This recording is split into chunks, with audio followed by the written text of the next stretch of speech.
Just when you thought the NYPD could not go any further, America, guess what?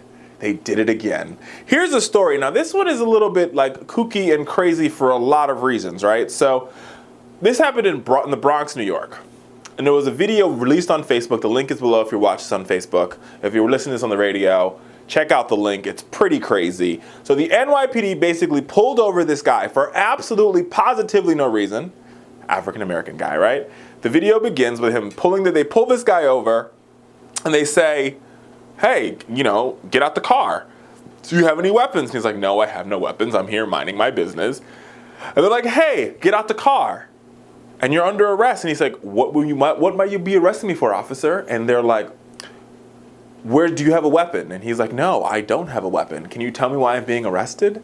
And they're like, do you have a weapon? And he's like, no, can you tell me why I'm being arrested? End of the day, long story short, the police then admit, well, we thought you had a weapon in this bag. And he was like, well, what would make you suspect that I had a weapon? And the police, of course, America, they didn't have an answer to that. Because, once again, the police have profiled an individual for absolutely, positively no reason. Don't get me wrong. I believe, and this is just another example of the problem, I believe in good policing. Communities deserve good policing.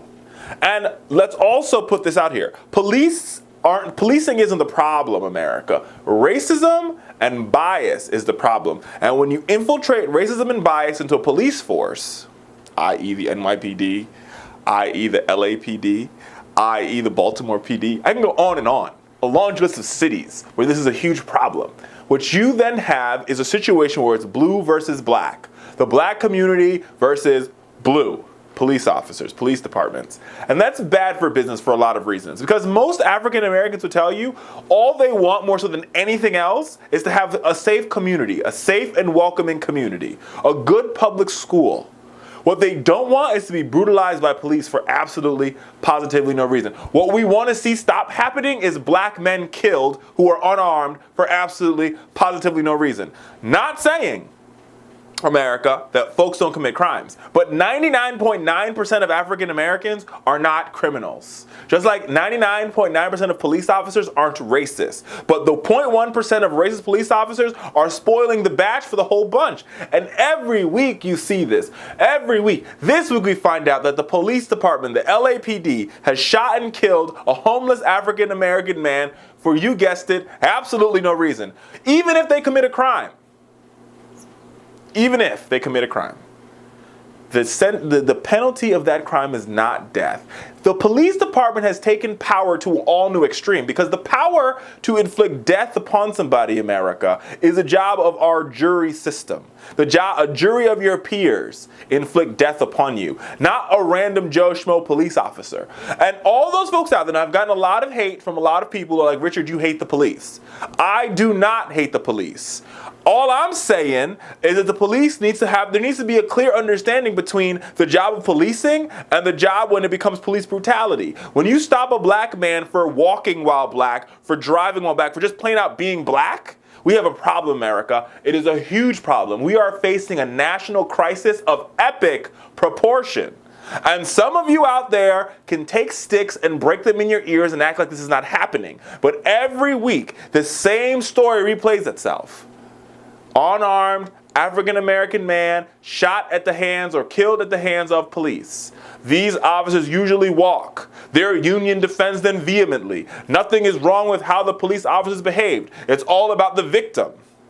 The victim here is a problem. The person who got shot by the police is the one who did wrong. But he's the one that's lying in a pool of his own blood, right?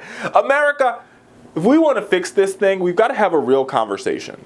A real conversation, not President Obama talking to some black kids in New York City. We need to sit down in communities and put blue on one side of the table, black on the other side of the table, and hash out how we come to the root. How do we get to the bottom? Where did this start and how do we fix it? How do we deal with our biases? How do we deal with our racism? How do we deal with the fact that this broken windows theory is a broken mess? That is the conversation he's got to have, America. And until we have that conversation, this same news story is going to replay itself over and over and over again. That's what's going to happen. Because at the end of the day, and listen, anybody who thinks they're going to stop these protesters from protesting, that's not going to happen. Why? Because there's a frustration point. Here, there's a tipping point, and we've tipped America. And it's not black folks out there protesting. It's Americans out there protesting. Black, white, yellow, blue, green, LGBTQ, RW, and S. Saying that we've had enough and Black Lives Matter.